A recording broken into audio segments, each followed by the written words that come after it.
صفدر، تم یہاں؟ اس نے کھوئی کھوئی حیرت زدہ آواز میں کہا۔ میں آپ کو پہچان نہیں سکا خاتون، آپ کو کوئی غلط فہمی ہوئی ہے، میرا نام وہ نہیں جو آپ نے پکارا ہے۔ ناممکن۔ وہ بڑبڑاتی ہوئی میرے سامنے والی خالی کرسی پر بیٹھ گئی۔ اس کی نگاہیں بدستور میرے چہرے پر مرکوز تھیں۔ تم بالکل وہی ہو، 7 جنم لے کر بھی میرے سامنے آؤ گے تو میں تمہیں پہچان لوں گی۔ میں آپ کو نہیں پہچانتا خاتون، اگر آپ مجھے اس وقت نہ چھوڑ دیں تو یہ میرے حال پر بڑی نوازش ہوگی۔ میں نے اکتائے ہوئے لہجے میں کہا، مگر میں دل ہی دل میں فلورا کے اعتماد کی داد دیے بغیر نہ رہ سکا۔ تم حیرت انگیز خوبیوں کے مالک ہو صفدر۔ وہ میری بات سنی انسنی کرتے ہوئے کوہنیوں کے بل میز پر میری طرف جھک کر سرگوشیانہ لہجے میں بولی، تم نے اس حرامزادی مایا کو ٹھکانے لگا کر میرے دل کے ناصروں کو امرت فراہم کی ہے۔ مجھے تم سے دوستی پر ناز تھا اور تم نے میرے پندار کو برقرار رکھا ہے۔ یہ خوشخبری مجھے اسپتال میں ہی مل گئی تھی، مگر مجھے تمہاری سلامتی کی بہت زیادہ فکر تھی۔ 2 روز بعد میں اسپتال سے فارغ ہوئی تو سیدھے یہاں اپنی بہن کے پاس آ گئی اور عصمت کو طلاق نامہ بھیج دیا۔ وہ بزدل بھیڑیا ہے جو اپنے ہی غول کے کمزوروں کو چبا ڈالتا ہے، مگر مجھے تو وہم بھی نہیں تھا کہ زندگی کے کسی موڑ پر تم سے یوں اچانک ملاقات ہو جائے گی۔ مجھ سے جھوٹ نہ بولو، میری وجہ سے تمہاری ذات پر کبھی آنچ نہیں آ سکے گی۔ میں نہ ماریا کو جانتا ہوں نہ عصمت کو۔ اگر صفدر آپ کا کوئی بچھڑا ہوا محبوب تھا تو میں بآسانی آپ کی غلط فہمی کی تصدیق کر کے آپ کے شباب کو کھلونا بنا سکتا تھا، مگر میں ایک بااصول آدمی ہوں، اپنا مارا ہوا شکار کھا کر خوش ہوتا ہوں۔ اس رات کے لیے آپ کو بہت سے دوست مل جائیں گے۔ چند لمحوں تک وہ مجھے خاموشی سے گھورتی رہی۔ اپنی توہین پر اس کی آنکھوں میں غصہ چھلک آیا تھا۔ پھر وہ اچانک بولی، میں تمہاری جلوت کی نہیں خلوت کی بھی ساتھی تھی۔ میں تمہاری پوشیدہ نشانیوں سے واقف ہوں۔ تم مجھے جھٹلا سکتے ہو مگر ان کو نہیں جھٹلا سکو گے۔ اس کی بات نہایت بیہودہ مگر وزنی تھی۔ دوسری طرف مجھے یہ اندیشہ بھی پیدا ہو گیا کہ میں نے فلورا کو اعتماد میں نہ لیا تو وہ اپنے ساتھیوں میں واپس جا کر اس حیرت انگیز مماثلت کا تذکرہ ضرور کرے گی اور یوں میری ذات بلا وجہ لوگوں کی توجہ کا نشانہ بن جائے گی، جبکہ میں اپنی ذات کو متنازع بنانے پر تیار نہیں تھا۔ میں پہلی بار مسکرا دی۔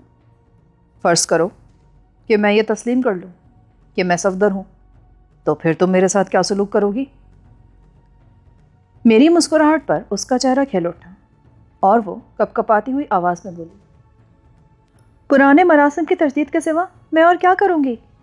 ہاں تم چاہو تو ننھے سے بچے کی طرح تمہیں اپنی باہوں میں لے کر سلایا کروں گی۔ تم گھر پر آرام کرو گے اور میں تمہارے اور اپنے لیے روزی کماؤں گی۔ میرے لیے تمہاری ذات سے تحفظ کا ایک عجیب اور لازوال احساس وابستہ ہے۔ جب عصمت مجھے بے دردی سے مار مار کر ہلاک کرنا چاہتا تھا تو مجھے بس یہی خیال تھا کہ تم اچانک آن پہنچو گے اور مجھے اس کے چنگل سے بچا کر اسے پیوندے خاک کر دو گے۔ اپنے دوستوں سے کیا کیا کر آئی ہو؟ ایک پرانے دوست کے اچانک نظر آنے کا تذکرہ کر کے آئی ہوں۔ میں اپنا ماضی بھول چکا ہوں، لہٰذا اب تمہیں بھی اسے دہرانے کی ضرورت نہیں ہے، میں نے سرگوشیانہ لہجے میں کہا۔ مگر تمہارا نام تو صفدر ہی ہے نا؟ نہیں، ڈاکٹر آسکر بینتھم، میں برطانوی نژاد ہوں اور تم سے دوستی لندن میں ہوئی تھی۔ یہ ٹھیک ہے، میں 3 برس پہلے کافی عرصہ لندن میں گزار چکی ہوں، مگر یہ تو بتاؤ تم کہاں مقیم ہو؟ میرے دل میں بے ایمانی آئی کہ اسے کوئی فرضی پتہ بتا دوں، مگر اپنا موجودہ نام بتانے کے بعد پتہ چھپانا حماقت سے کم نہ تھا۔ فلورا کا اشتعال میرے لیے ناقابل تصور مشکلات پیدا کر سکتا تھا، لہٰذا میں نے اسے اپنا کمرہ نمبر بتا دیا۔ ڈیریمی بہت مہنگا ہے، اگر تم چاہو تو میں اپنی بہن کے گھر تمہیں ایک علیحدہ کمرہ دلوا سکتی ہوں۔ یہاں میرا قیام بہت مختصر ہے، ویسے بھی مجھے آزاد روی سے پیار ہے، میں نے بچاؤ کا پہلو اختیار کرتے ہوئے کہا۔ میں کل دوپہر تمہارے پاس آؤں گی۔ اسی لباس میں آنا۔ کیوں؟ خاصا اشتعال انگیز ہے، حواس کو زائل کرنے کی بھرپور صلاحیت رکھتا ہے۔ میرے ساتھیوں سے نہیں ملو گے؟ میں رنگ میں بھنگ نہیں ڈالنا چاہتا، جاؤ، تمہاری شیمپین گرم ہو رہی ہوگی۔ اس نے تیکھی نظر سے میری طرف دیکھ کر اپنے گلابی ہونٹوں کو دائرے کی شکل میں سکوڑا اور فضا میں ایک شرارت سا بکھیرتی ہوئی واپس ہو لی۔ کافی دیر کے بعد ویٹر بل لایا تو میں نے چارلز کا دیا ہوا سبز کارڈ اس کے سامنے کیا اور وہ بلوں پر میرے دستخط لے کر واپس چلا گیا۔ البتہ میں نے اسے ٹپ دینے میں بخل سے کام نہیں لیا، جو بل کی رقم کا کم و بیش 10% تھی۔ ڈائننگ ہال سے اٹھ کر میں دوسرے فلور پر پہنچا تو کیبرے ہال میں اکا دکا نفوس نظر آیا، یا تیز موسیقی کے شور پر لہراتی ہوئی نیم اریاں سی ایک لڑکی جو میزوں کے درمیان موجود تھی۔ اسٹیج پر پردہ پڑا ہوا تھا۔ دریافت کرنے پر پتہ چلا کہ وہاں شو 11 بجے شب شروع ہوگا۔ اس رات وہاں اطالوی ڈانسرز کا پروگرام تھا۔ البتہ درمیان میں مصری رقاصاؤں کا ایک مختصر سا بیلے ڈانس پروگرام بھی تھا۔ وہاں کا جائزہ لینے کے بعد میں قمار خانے میں گھسا تو وہاں ہیجانی فضا نظر آئی۔ وہاں کسی کے چہرے پر سکون نہیں تھا۔ جو جیت رہے تھے ان کے چہرے مسرت سے دمک رہے تھے اور پھسپھسے فکروں پر بھی بے ہنگم قہقہے لگا رہے تھے، اور جو ہار رہے تھے ان کے چہرے پسینوں میں ڈوبے ہوئے تھے، تیوریوں پر بے شمار لکیریں تھیں۔ لمبی لمبی خوشبودار سگریٹوں سے شغل کرتی ہوئی بہت سی عورتیں بھی قمار بازی میں شامل تھیں۔ اس منزل پر زینے اور لفٹ والی راہداری کے ایک جانب والا وسیع حصہ مشیری جوئے کے لیے مخصوص تھا، اور وہاں سے گھنٹیوں، کھٹکوں اور ٹارگٹ شوٹنگ کا تیز شور سنائی دے رہا تھا۔ دوسرے حصے میں کارڈز کے علاوہ بلیئرڈ کی 2 میزیں بھی مصروف تھیں۔ پوکر اور فلیش کی میزوں پر ہنگامی صورتحال نظر آ رہی تھی۔ رقم کے انبار ایک طرف سے دوسری طرف سرک رہے تھے۔ البتہ برج کی میزوں پر عجیب کرب آمیز بے چینی نظر آ رہی تھی۔ تاش ہمیشہ سے میری کمزوری رہے تھے۔ انہی 52 پتوں کے سہارے میں نے بہت کچھ حاصل کیا تھا، مگر جب مقدر میں گردش آئی تو اسی کھیل میں اپنی ساری پونجی ہارنے کے بعد آخری اور فیصلہ کن داؤ میں اپنا مکان ہار کر اپنے ہی شہر میں دربدر ہو گیا تھا، اور اس دن کے بعد سے کبھی میں اپنا گھر نہ بنا سکا۔ جب تک حکم کی بیگم مجھ پر مہربان رہی، ہر طرف میرا حکم اور میرا سکہ چلتا رہا، مگر جس روز حکم کی بیگم نے مجھ سے منہ موڑا، میرا اپنا وجود ایک کھوٹے سکے کی طرح ٹھوکریں کھانے لگا، جسے نہ چور چراتا ہے، نہ ساہوکار قبول کرتا ہے، نہ جواری مانتا ہے، نہ گداگر تسلیم کرتا ہے۔ میں تیزی کے ساتھ قمار خانے سے باہر آ گیا۔ تھوڑی دیر بعد میں ہوٹل سے باہر کھلی فضا میں نکل آیا۔ نیس کی فضا میں اس روز شوخی رچی ہوئی تھی۔ میں اپنے خیالات کی رو میں ڈوبا۔ سامی ڈے نوائڈ نامی بار کے سامنے سے گزر رہا تھا کہ اچانک کسی جانب سے چھوٹے چھوٹے بالوں والا ایک نوجوان میرے سامنے آ گیا۔ شام بخیر موسی آسکر، اس نے مسکراتے ہوئے انگریزی میں کہا۔ شام بخیر، میں نے خوش دلی سے کہا، مگر میں کثرتی بدن والے اس نوجوان کی طرف دیکھ کر الجھن میں پڑ گیا تھا۔ میں نے اسے پہلے کبھی نہیں دیکھا تھا، مگر اس کے باوجود وہ مجھے کسی حد تک شناسا نظر آ رہا تھا، اور اس نے جس بے تکلفی سے مجھے مخاطب کیا تھا اس کی بنا پر میں یہی اندازہ لگا سکا کہ وہ شاید وہی شخص ہے جسے نیس میں مجھ سے ملنا تھا۔ مگر اس اندازے کے باوجود میں نے غیر ارادی طور پر اس کے ساتھ محتاط رویہ اختیار کیا، کیونکہ میں پہلے کبھی اس سے نہیں ملا تھا، مگر اس کے شناسا خد و خال اس بات کے غماز تھے کہ وہ کسی نہ کسی وقت مجھ سے ملے بغیر میرے قریب رہا ہے۔ مجھے ہنری شوارٹ کہتے ہیں۔ میں کافی دیر سے تمہارا پیچھا کر رہا تھا اور کسی مناسب موقع کی تلاش میں تھا۔ وہ مسافے کے لیے ہاتھ بڑھاتے ہوئے بولا، جاسوسی؟ میں یہ کہہ کر زور سے ہنس دیا۔ اس نے تعقب کا تذکرہ کر کے میرے ذہن سے دھند صاف کر دی تھی۔ یقینی طور پر میں تھوڑی دیر پہلے اسے دیکھ چکا تھا، اور اس کا چہرہ میرے لاشعور میں محفوظ رہ گیا تھا، اور جب وہ براہ راست میرے سامنے آیا تو اسی موہوم سے شبی نے مجھے اس کے بارے میں منفی انداز میں سوچنے پر مجبور کر دیا۔ مجھے امید ہے تم میرے ساتھ چلنے سے انکار نہیں کرو گے۔ یہ شہر میرے لیے نیا ہے، میں تمہاری تقلید ضرور کر سکتا ہوں، رہنمائی سے البتہ معذور ہوں۔ میں نے خوش دلی سے کہا، اوہ، میں بھی کتنا احمق ہوں، آؤ میرے ساتھ، میری گاڑی یہاں سے تھوڑی دور موجود ہے۔ میں بلا تعارض اس کے ساتھ ہو لی۔ تم یہاں کب پہنچے ہو؟ اس نے اپنے لیے سگریٹ سلگاتے ہوئے سرسری لہجے میں مجھ سے سوال کیا۔ کب اور کیسے نہ پوچھو تو بہتر ہے، بس پہنچ ہی گیا۔ اس پر اعتماد قائم ہو جانے کے باوجود میں غیر ارادی طور پر محتاط رویہ ہی اختیار کیے رہا، اور اسے جواب دینے کے بعد مجھے خود اپنے رویے پر حیرت ہوئی کہ میں اس شخص سے پردہ پوشی کر رہا تھا جو آنے والے دنوں میں میرا مددگار ہو سکتا تھا۔ سفر کی تھکان تو دور ہو ہی گئی ہوگی۔ میں ایک ہفتہ بھی مسلسل سوتا رہوں نا تو بھی شاید تھکان دور نہ ہو سکے۔ نیس کی آب و ہوا بہت اچھی ہے، شاید تم تنہائی سے اکتا گئے ہو۔ تنہائی؟ یہاں تو لوگ مفلس سیاحوں کو بھی تنہا نہیں چھوڑتے، اس معاملے میں نیس قابل داد ہے۔ یعنی کوئی ایڈونچر ہو چکا ہے؟ ہوتے ہوتے رہ گیا، قسمت ہی تھی جو میں بچ گیا۔ وہ کیسے؟ وہ تحیر آمیز لہجے میں بولا، اور میں نے اسے سینیوریتا لیزلی کی فسوخیز کہانی سنا دی۔ واقعی تم بال بال بچے ہو، ایسے ٹھگ سیاحوں کو لوٹنے میں تشدد سے بھی گریز نہیں کرتے۔ میرا خیال ہے کہ سپاہی اس سے واقف تھا۔ واقف ضرور رہا ہوگا، مگر ثبوت کے بغیر ایسے لوگوں پر ہاتھ کون ڈال سکتا ہے؟ تو لٹنے والے پولیس سے رجوع نہیں کرتے کیا؟ شاذ و نادر ہی ایسا ہوا ہے۔ اگر تمہارے چہرے اور پسلیوں پر 10-20 مکے برسا کر وہ تمہیں کنگال کر دیتا تو کیا تم یہ بتا سکتے تھے کہ تم مفت میں لیزلی کے شباب کے مزے لوٹنے کے لالچ میں اس کے ساتھ گئے تھے؟ ہوٹل ڈی ریمی قریب آ گیا تھا، گو میں اس کے ساتھ باتوں میں مصروف رہا، لیکن میری دکھتی ہوئی پنڈلیاں بتا رہی تھیں کہ میں چہل قدمی کی رو میں وہاں سے کافی دور نکل گیا تھا۔ ڈی ریمی کے قریب شارٹ کی سرخ رنگ کی کار موجود تھی۔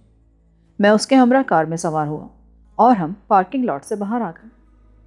شارٹ چند منٹ بعد ہی بارونہ شارہ چھوڑ کر ایک گلی میں داخل ہو گیا، اور اس کے بعد تو یوں محسوس ہونے لگا جیسے وہ خود راستہ بھول گیا ہو، کیونکہ اس کی کار ہر 200-400 میٹر بعد کسی اور گلی میں داخل ہو جاتی۔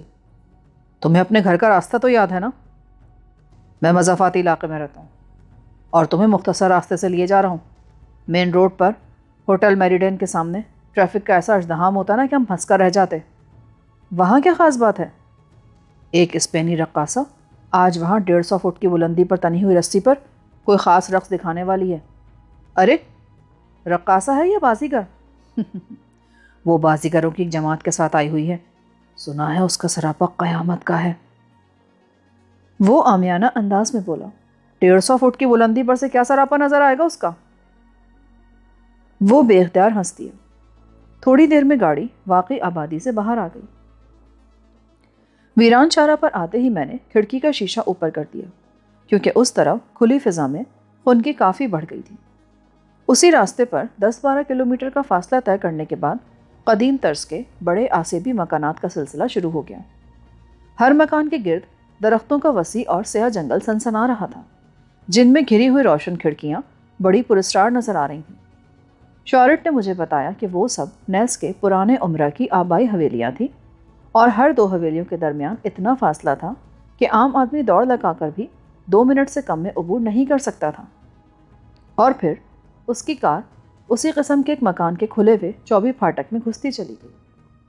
ہیڈ لائٹس کی روشنی میں سامنے بجری کی کشادہ روش پھیلی ہوئی تھی، اور اس پر دندناتے ہوئے چوہے اور چھوٹے موٹے جانور روشنی سے گھبرا کر پناہ کی تلاش میں روش کے اطراف میں پھیلے ہوئے گھنے باغات کی طرف بھاگ رہے تھے۔ ٹائروں کے نیچے بجری کچلنے کی آواز انجن کے دھیمے شور پر حاوی تھی، مگر روش کے اختتام پر نندا سی روشنی میں لپٹی ہوئی رومن طرز کی ویران عمارت میں اس شور کے باوجود کوئی رد عمل نظر نہ آیا۔ ایسا معلوم ہوتا تھا جیسے وہاں کوئی نہ رہتا ہو۔ شارٹ نے ویران پورچ میں کار روک دی اور دروازہ بند کر کے نیچے اتر گیا۔ عمارت اور احاطے میں ابھی تک موت کا سناٹا طاری تھا۔ اتنی بڑی عمارت میں تم تنہا رہتے ہو؟ وہاں چھائی ہوئی گمبھیر ویرانی میرے اعصاب پر اس بری طرح سوار ہو رہی تھی کہ میں اپنی حیرت کو الفاظ میں ڈھلنے سے نہ روک سکا۔ اس نے اس بات میں سر ہلا دی۔ پورچ میں پھیلی ہوئی ناکافی روشنی میں اس کی آنکھیں بلور کی مانند چمک رہی تھیں۔ دربان بھی نہیں ہے کیا؟ ابھی دیکھو۔ یہ کہہ کر وہ چلتے چلتے رک گیا۔ پھر اس نے مخصوص انداز میں ہونٹ سکوڑ کر سیٹی بجائی، اور اچانک تناور درختوں کے درمیان سے کئی خوفناک غراہٹیں بلند ہونے لگیں۔ پھر آنن فانن میں اس گھور تاریکی میں سے کئی قد آور خوخار کتے غراتے ہوئے نکل آئے۔ وہ دمیں ہلاتے ہوئے آئے اور شارٹ کے گرد پھیل گئے۔ یہ میرے دربان ہیں، انہیں میں نے خود سدھایا ہے. یہ مجھے اور میری کار کو پہچانتے ہیں. مجھے پیشگی اطلاع دیے بغیر میرا کوئی ملاقاتی احاطے میں داخل نہیں ہو سکتا. یہ ساتوں بل ہاؤنڈس ہیں اور خود کو پودوں اور جھاڑیوں میں چھپائے رکھنے کے عادی ہیں. میرے بلائے بغیر وہاں سے نہیں نکلتے. دوسری صورت یہ ہے کہ کوئی بن بلائے مہمان اندر گھس آئے اور یہ اس کے چیتھڑ اڑا دیں. اپنی قامتوں اور صورتوں سے ہی لہو کے پیاسے رکھتے ہیں. انہیں واپس ہی لوٹا دو. میں نے اپنے گرد ٹہلتے ہوئے ان قداور وحشیوں سے دور ہٹتے ہوئے کہا. گو. شارٹ نے تاریکی میں ڈوبے ہوئے باغات کی طرف انگلی اٹھا کر تہمکانہ لہجے میں کہا اور وہ وزنی درندے لمبی لمبی چھلانگیں مارتے ایک بار پھر اس لامتناہی تاریکی کا جز بن گئے. خدا کا شکر ہے انہیں دیکھ کر تو کمزور آدمی موت کے منہ میں چلا جائے.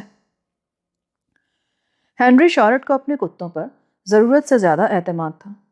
داخلی پھاٹک تو کھلا ہوا تھا مگر برآمدے سے عمارت میں داخلے والا دروازہ بھی مقفل نہیں تھا. میرے گھر کا انتظام پسند آیا ڈاکٹر آسکر؟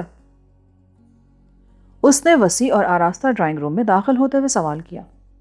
تم بہت زیادہ انفرادیت پسند معلوم ہوتے ہو. میں نے صوفے پر بیٹھتے ہوئے تبصرہ کیا.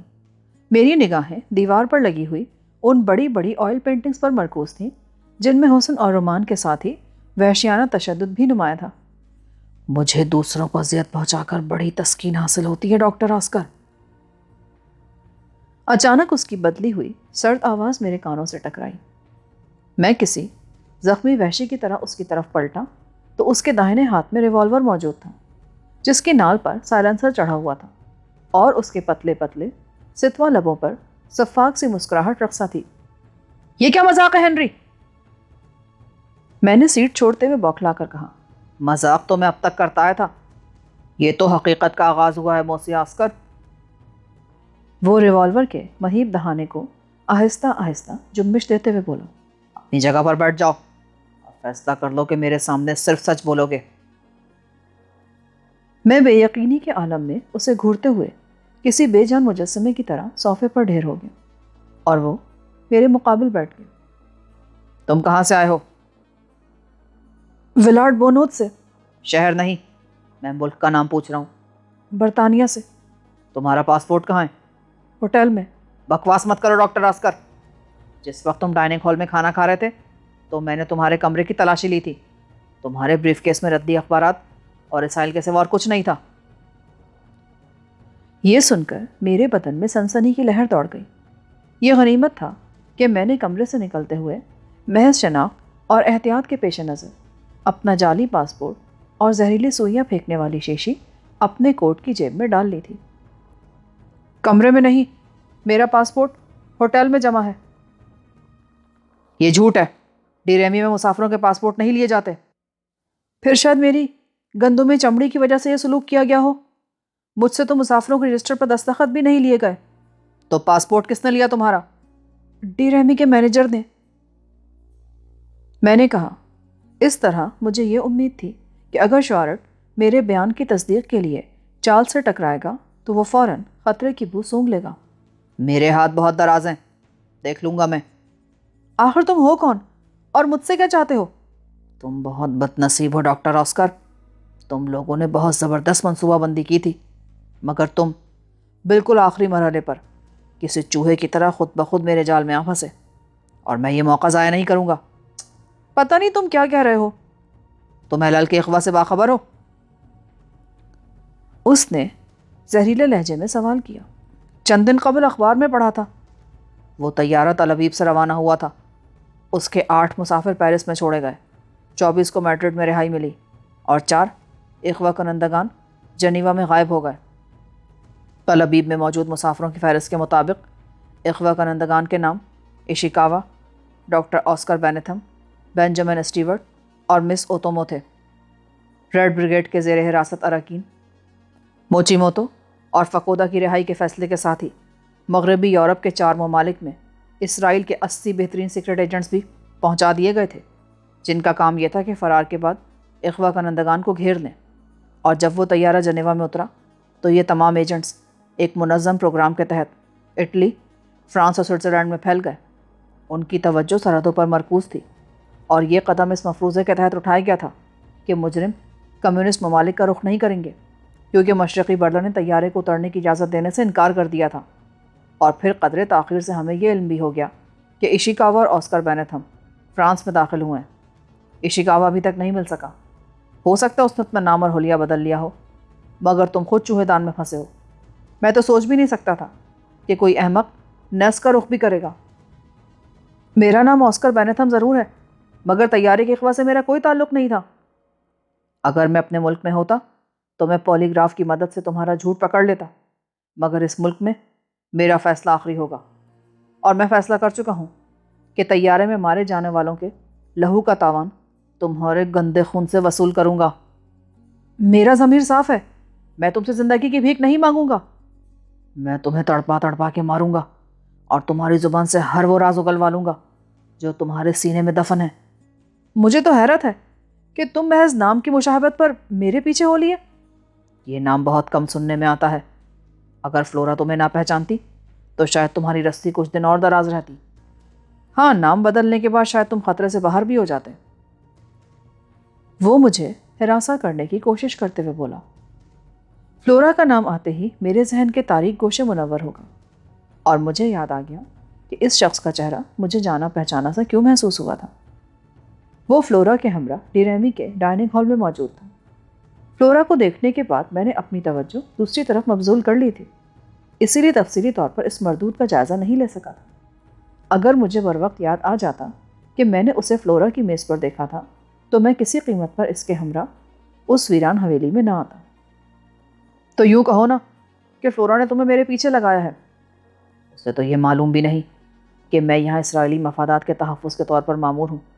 اس نے یہی بتایا تھا کہ تم اس کے لندن کے ساتھی ہو، اور پھر اس نے سرسری طور پر اپنی بہن کو تمہارا نام بھی بتا ڈالا، اور نام سنتے ہی میں نے تمہارا کھوج لگانے کا فیصلہ کر لیا تھا۔ فلورا کو رخصت کرتے ہی میں نے تمہارے فلیٹ کی تلاشی لی تھی۔ تو کیا فلورا کی شہادت بھی تمہیں یقین نہ دلا سکی کہ میں اسرائیل سے نہیں لندن سے آیا ہوں؟ وہ ایک آوارہ منش عورت ہے۔ تمہاری ذات میں ایسی لڑکیوں کے لیے خاصی کشش ہے۔ تم نے اسے جو بتایا وہ اس پر ایمان لے آئی۔ مجھ سے مزید بات کرنے سے قبل اگر تم ڈیریمی سے میرا پاسپورٹ حاصل کر لو تو مناسب ہوگا۔ اس کے اندر جا سے تمہیں پتہ چل جائے گا کہ میں زندگی میں کبھی اسرائیل نہیں گیا۔ میں نے پرسکون رہنے کی کوشش کرتے ہوئے کہا۔ Oscar Bentham, Anglo Indian, doctor, اور پھر فرانس میں موجود؟ نہیں مسٹر، اتنے اتفاقات کبھی یکجا نہیں ہو سکتے۔ مگر ہو گئے ہیں۔ اوتومو، بینجامن، موچیموتو، فکودا اور ایشیکاوا کہاں ہیں؟ تم جو جواب سننا چاہتے ہو مجھے بتا دو، میں وہی دہرا دوں گا۔ اس نے اچانک گولی چلا دی۔ اگر میں بر وقت ایک طرف نہ سرک گیا ہوتا تو صوفے کی پشت کا کے بجائے میرا داہنا بازو ادھڑ گیا ہوتا۔ غیر ضروری باتوں میں میرا وقت برباد مت کرو۔ اول تو میں لوگوں کا ساتھی نہیں ہوں، اور بالفرض اسے مان بھی لیا جائے تو ان میں سے کوئی اتنا احمق نہیں ہوگا جو دوسروں کو اپنی راہ فرار سے باخبر کرتا پھرے۔ اسرائیل میں اس وقت تمہارے کتنے آدمی موجود ہیں؟ دیکھو، یہ باس پرس بےسود ہے مسٹر شارٹ۔ میری ہمدردیاں بھی اسرائیل کے ساتھ ہیں، اور میں تمہیں کچھ سودمند باتیں بھی بتا سکتا ہوں، مگر تم اپنے جارحانہ رویے سے مجھے اشتعال دلانے کی کوشش کر رہے ہو۔ اشتعال میں آ کر تو دیکھو۔ میں تباً سلجھو واقع ہوا ہوں۔ اس کا سب سے بڑا ثبوت یہ ہے کہ میں بالکل نہتا ہوں۔ یہ جتانے کی ضرورت نہیں ہے، میں راستے میں ہی تمہارا بدن ٹٹول چکا ہوں۔ کوٹ کی داہنی جیب میں شیشی کیسی ہے؟ اوہ خدا، تم تو اپنا پورا اطمینان کر چکے ہو، اور تمہیں اس شیشی کے بارے میں بھی معلوم ہو چکا ہے۔ وہ شیشی کیسی ہے؟ اس نے غرا کر اپنا سوال دہرایا۔ کپڑوں سے دھبے دور کرنے والے سیال کی شیشی ہے، اور تم اسے جیب میں لیے پھرتے ہو؟ میں پوچھتا ہوں کیا بھرا ہوا اس میں؟ تم چاہو تو اسے آزما سکتے ہو۔ تمہارے قالین پر برانڈی وغیرہ کے دھبے نظر آ رہے ہیں۔ اپنی احمقانہ تجویز کو عملی جامہ پہنا دو تو بہتر ہوگا، مگر کوئی ہوشیاری کرنے کی کوشش کی نا تو بے دریغ بھیجا اڑا دوں گا۔ اس کا مجھے اندازہ ہے۔ اجازت ہو تو شیشے نکال لوں؟ اس نے سر کو جنبش دے کر مجھے اجازت دے دی۔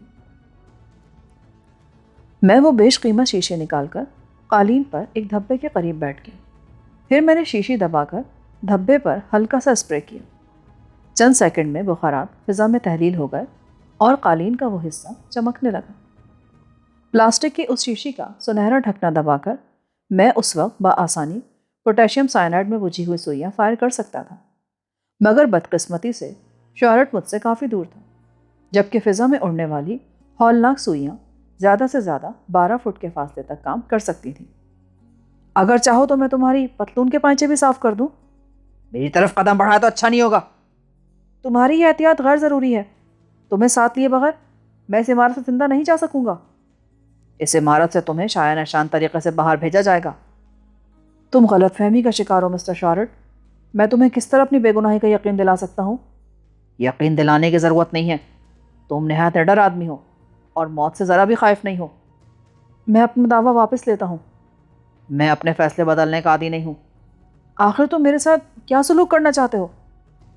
تمہیں طویل بے ہوشی کا انجیکشن دینے کے بعد ایک مضبوط آہنی شکنجے میں کس دوں گا، اور پھر وہ آہنی شکنجہ ایک 24 کریٹ میں بند کر کے ایئر فرانس کی سپر کارگو سروس سے تل ابیب روانہ کر دوں گا، اور تمہیں وصول کرنے والے ہی تمہارے مقدر کا بہتر فیصلہ کرنے کے مجاز ہوں گے۔ شاید میرے لیے لوگوں کو مطمئن کرنا آسان ہوگا، میں نے پرسکون لہجے میں کہا، حالانکہ شارٹ کے آخری الفاظ نے مجھے نہایت خوفزدہ کر دیا تھا۔ دونوں ہاتھ سر سے اوپر اٹھا کر اس طرف چلو۔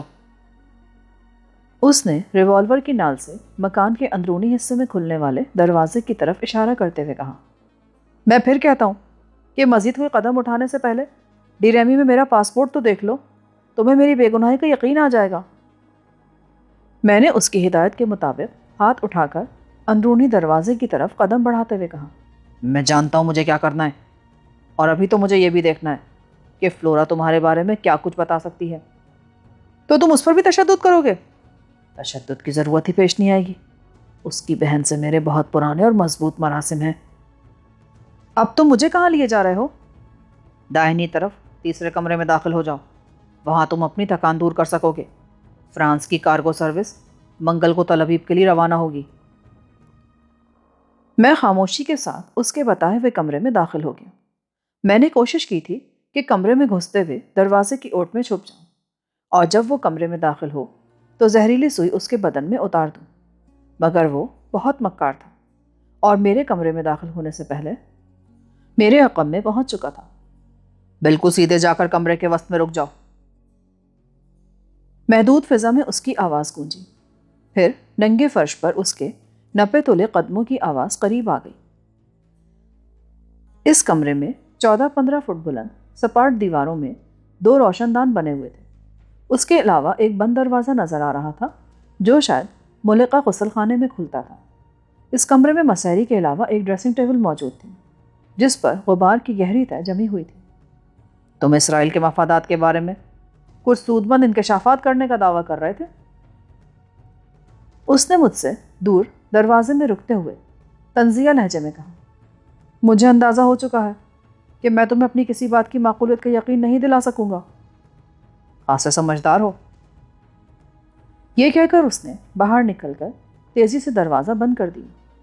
پھر مجھے قفل میں چابی گھومنے کی آواز آئی، اور اس کے بعد شارٹ کے قدموں کی چاپ سناٹے میں معدوم ہو گئی۔ میں شکست خوردہ انداز میں مسحری پر بیٹھ گیا۔ مسحری پر بیٹھتے ہی فضا میں غبار کی ہلکی سی تہ اڑی اور میں بستر سے اٹھ گیا۔ ایسا معلوم ہو رہا تھا کہ وہ کمرہ طویل عرصے سے خالی پڑا تھا، مگر گرد و غبار کے باوجود مکان میں نظر آنے والی صفائی حیرت ناک تھی۔ اگر شارٹ اس وسیع عریض حویلی میں تنہا رہ رہا تھا تو یہ بات حیرت ناک تھی کہ وہ صفائی ستھرائی اور دیگر روزمرہ ضروریات کیسے پوری کرتا ہوگا، جبکہ بظاہر وہ عمارت بالکل ویران نظر آ رہی تھی۔ ایسا معلوم ہوتا تھا کہ وہاں شارٹ کے مصرف میں آنے والے کمروں اور راستوں کی بتیاں ہمیشہ جلتی رہتی تھیں۔ پھر میرا ذہن کتوں کی طرف مبذول ہو گیا۔ اول تو اس کمرے کی ساخت ایسی تھی کہ فرار کا خیال ہی احمقانہ تھا۔ چھتوں کے قریب بنے ہوئے روشن دانوں تک رسائی ناممکن تھی، اور باتھ روم میں تو سرے سے کوئی کھڑکی ہی نہیں تھی۔ اگر بفرض محال میں کمرے سے نکلنے میں کامیاب ہو بھی جاتا تو میرے لیے عمارت سے باہر قدم نکالنا موت کو دعوت دینے کے مترادف تھا۔ میں زہریلی سوئیوں سے 2-4 کتوں سے تو نمٹ سکتا تھا، مگر وہ پورے 7 تھے، اور اس قدر خونخوار کہ مجھے مہلت دیے بغیر چیر پھاڑ کر رکھ دیتے۔ اس کمرے میں چیخو پکار کر کے قرب و جوار کے لوگوں کو متوجہ کرنے کی کوشش بھی بے سود ثابت ہوتی، کیونکہ مکانات ایک دوسرے سے بہت زیادہ فاصلے پر واقع تھے اور درمیان میں جنگل نما گھنے باغات پھیلے ہوئے تھے۔ اس قسم کی کوئی حرکت شارٹ کو بھی زیادہ مشتعل کر سکتی تھی۔ پھر اچانک ہی میرے ذہن میں ایک اچھوتا خیال پیدا ہوا۔ شارٹ کے پالتو کتے اس کی آواز اور بو سے مانوس تھے اور میں شارٹ کے ساتھ بآسانی باہر نکل سکتا تھا۔ اس کے لیے یہ ضروری نہیں تھا کہ شارٹ زندہ ہی ہوتا۔ میں اس کی لاش کاندھے پر رکھ کر بھی بے خوف و خطر باہر نکل سکتا تھا، مگر میری خوش خیالی دیر پر ثابت نہ ہو۔ شارٹ بلا کا مکار اور پھرتیلا تھا، اسے زیر کرنا بہت مشکل نظر آ رہا تھا۔